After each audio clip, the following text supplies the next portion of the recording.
Toronto City Hall today at an event in recognition of World Press Freedom Day. Speaking here today is President Thomas Sarras, who is the President and the CEO of the National Ethnic Press and Media Council of Canada. More from him in a little bit as we take a look and speak with others who have very much an interest, the freedom of the press in Canada and beyond. My own experience with the media has been such that they do their job. They're professional. If you treat them professionally, they treat you professionally. And there are days, like any human being, whether you're in business, as I have been, or in the law, or in politics, or anywhere else, sports, where you would rather not be under the scrutiny of the media because you might want to just have some private time to yourself, or because you just don't really feel like being held to account. But the bottom line is, they have their job to do. They do it professionally. If they're treated professionally, they respond accordingly. And there really is no reason why people should be afraid of that as a reason not to enter public life, or for any other reason at all. Because the bottom line is that we know here that democracy can't exist in its truest form without a free press. And we don't yet have a perfect state of affairs here. I saw just yesterday in talking about World Press Freedom Day that we were ranked, I think, 16th in the world, and one of the reasons we're not ranked as highly as we would probably like to think we should is because our freedom of information system is not yet working the way that people would want, and there's still room that we have to go in terms of making more data available. But I will tell you that while I have never lived anywhere where, on a permanent basis, where those basic freedoms related to freedom of the press were prevalent, I have traveled overseas and had the experience of your television screen going blank for 20 minutes where you know it's some story that has been censored by somebody. I have had the experience of trying to use my telephone to send an email or go on Facebook or Google and find that I can't search for things. And that gives you only the tiniest inkling of what it is like to be in a place where there is not a free press and where there is censorship and where there are, worse than that, persecutions that take place of journalists. And it is a day as well, beyond recognizing the role that the press play, the media, and how it's a fundamental part of a free society. It's a day as well that we acknowledge that there are people, and I think sometimes when we see it written up, and sometimes it's only written up once a year, we fail to recognize how many journalists end up sacrificing their lives in the course of trying to convey to us what's going on in the world, oftentimes trying to seek out the truth in places where the truth is very hard to seek out. And so that's a very sad part of today. It's a day to celebrate the freedom of the media and to understand how valuable and important it is, but it's also a day in which to mourn the loss of these people who, in the course of their profession, you know, we think of professions where people give their lives, and I'm not sure that journalism would be one of the first ones mentioned by most people, but it's a fact that around the world many people have lost their lives. And so I will just say that in a world where I think it's becoming increasingly difficult, thanks to the democracy of the internet's a very democratic place. Anybody can go on and write whatever they want pretty much, but that also makes it difficult sometimes to sort of distinguish between fact and fiction and to sort of figure out, you know, what's really going on. That the people who do their job for us, collecting the news and reporting it to us in a free manner, are fundamentally important to all of us in going about our daily lives, and I think it is worthy of at least a day each year where we pause and celebrate the freedom, be concerned about those who don't enjoy the freedom, and mourn the loss of those who've given their lives in that cause. And so I thank Thomas again and the Council for bringing you all together here at Toronto City Hall. I thank my colleague Jim Karagianis for being here, and I thank Tony Ruprecht for always showing up at all of these kinds of things. And I would just share with Thomas, he has a number of these, but I hope that maybe he would take this and give it to somebody who may be here from a country where right now those freedoms are being repressed, or somebody who has earned a particular honor, because while we issue one every year, it's because we have the day every year, and it may be a special thing we can give somebody to put in their office as a token of our esteem for the work they do to preserve and promote press freedom here in this country and around the world. So thank you very much for your attention, and I'll give this to Thomas. It's an honor to have representatives of people who really suffer to be here tonight and recognize our efforts for all the people of the world. Syrians at this point are suffering,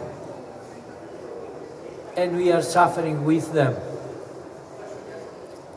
and we are fighting for a better world. For many years of my life, I dedicated in this fight for humanity. Not much accomplished, but something we moved to the better. And I'm quite sure that the next generation is going to produce more results and have a better world created. I want to thank you all for being here tonight under those weather conditions. My good friend Tony, he is homeless now. A tree went to his home, and he is homeless, and I'm homeless. But still, we are fighting, and we will make sure. Tonight, I want you all to be around here, just to remind you that there are 760 about brothers and sisters all over the world in jail at this moment. It's a very big number. 1,200 have been died the last 10 years. Some of them executed. Some of them found in the crossfire and the bullet got them. And some others still fighting and they don't know how to get out. 10 of them in Afghanistan died just 2 days ago in the name of God. 10 people. 2 suicide bombers blew up themselves and they killed 4 and 9.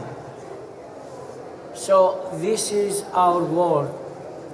Is not a word of peace, but I believe that all of us, by fighting, by insisting, we are going to make it a word of peace. Before I'm leaving, please, there is a lot of food. Enjoy the food and enjoy the wine and everything else. Do not leave. We will stay here till to 10:30. Please stay with us. We need you. Thank you. Thank you, Tony. Today we're at Toronto City Hall for an event recognizing World Press Freedom Day. Right now we are joined by the President and CEO of the National Ethnic Press and Media Council of Canada, Mr. Thomas Sarras. Mr. Sarras, thank you for joining us today. We're curious to know, Canada recently was ranked at place 18 on the Reporters Without Borders list. What is the Council doing to ensure Canada's progress in providing freedom of the press? Well, we are working instantly. We are making appeals at the government, and we try to change the culture of the country so more freedoms and more rights should be given to the press and especially to journalists. This year, we united the National Ethnic Press Council of Canada together with the National News Media Council, which represents the mainstream media, and the Quebec News Media Council. And we appeal to the government and ask that the laws should be changed to give more freedom to the press. This is an instant struggle to achieve something that we believe we can be the first on the top of the list. But still we have time to go. Just I want to tell you that 2 years ago we were 25th. To some extent we are moving up, but slowly. Yes. I recall that years ago Canada was placed 14 points higher than now. Of course, this was during Mr. Stephen Harper's government that we've sort of slipped down and fallen to 18th. Today, Toronto Mayor John Tory was speaking on how there needs to be more transparency provided in and around data, specifically freedom of information and data. I'm curious to know, as technology develops, as media becomes a little bit more sophisticated, what the council is doing to ensure that it's keeping up with the technological developments. Well, the problem is with the federal government, there we have the problem. I mean, the municipal government or the provincial government cannot offer a lot. We try to make the change. Some of them, because they are not responsible, they are coming and they say whatever they want. But the fact is that the federal government is the one who is going to make the changes. And to some extent, keeping in mind that there are the laws of the protection of the personality, and therefore there is a sort of a confusion how they are going to change the whole system and how they are going to make the changes. But anyhow, I believe that Mr. Trudeau's government is much more liberal, and they are going to make some changes. I hope. Yes. So we'll definitely be keeping a close watch to see when Canada can crack the top 10 again. Thank you, sir, for your time and your insight. We really appreciate it at Canada Start TV. I thank you for coming here, and I thank you, the station. You're doing a great job. Thank you again. Thank you. So a big part of the talking points here today was on the importance of ethnic press and the ethnic media. I'm joined today right here with Mr. Ghazan Mekonnen, editor and publisher of the New Perspective newspaper focusing on the Ethiopian community here in Toronto. Mr. Mekonnen, tell me a little bit about the importance of preserving and tending to the ethnic media in Toronto and Ontario.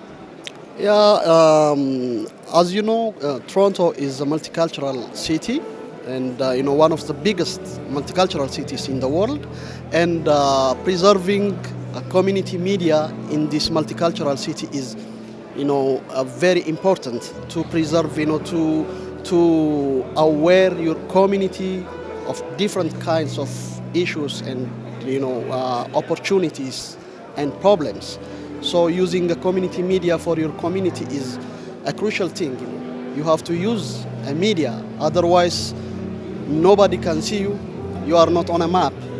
So that's why we are running this media for our own community in three languages: English and two Ethiopian languages, Amharic and Oromo.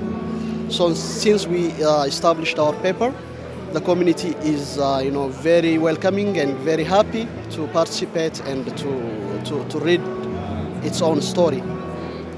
So no question.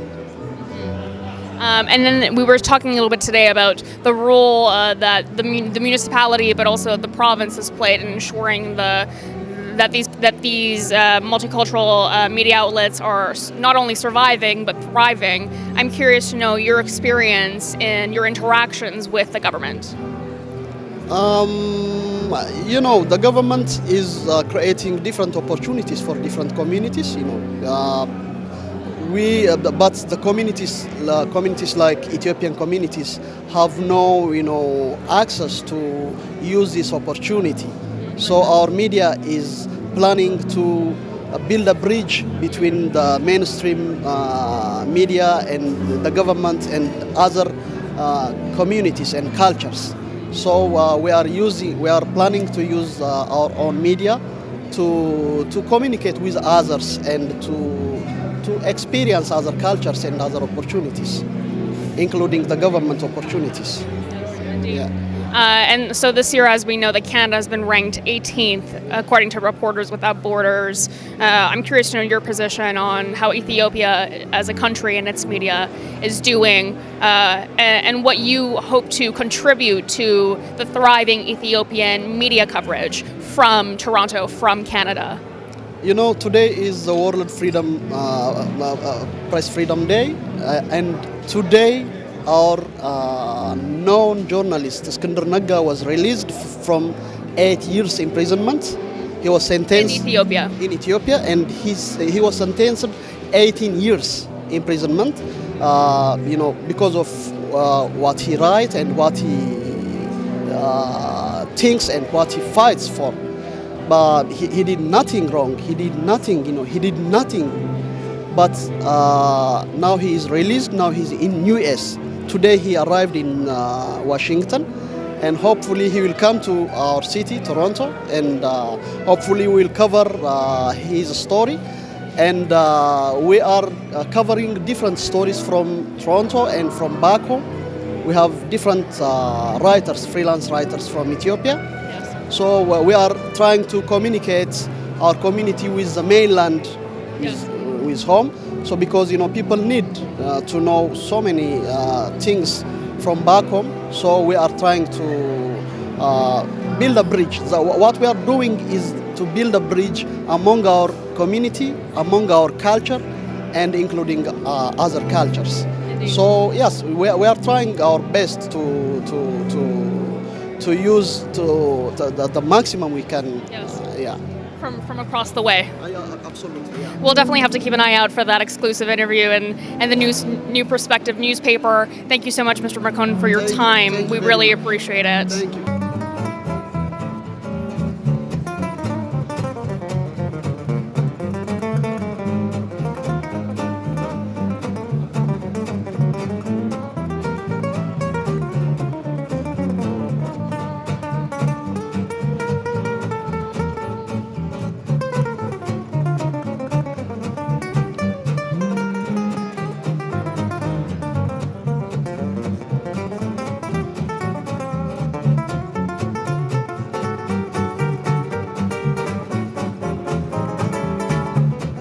That concludes today's event here, recognizing the World Freedom Press Day at Toronto City Hall. A lot of the things that we heard here today was in recognition and celebration of the ethnic press here in Toronto, as well as the rest of the country. A lot of the ambitions was that Canada should be in a better placement than 18th in the Reporters Without Borders ranking. Of course, they have quite a ways to climb, and we will check back in next year and see how the country is doing. From Toronto City Hall, I'm Kimia Shikuhi.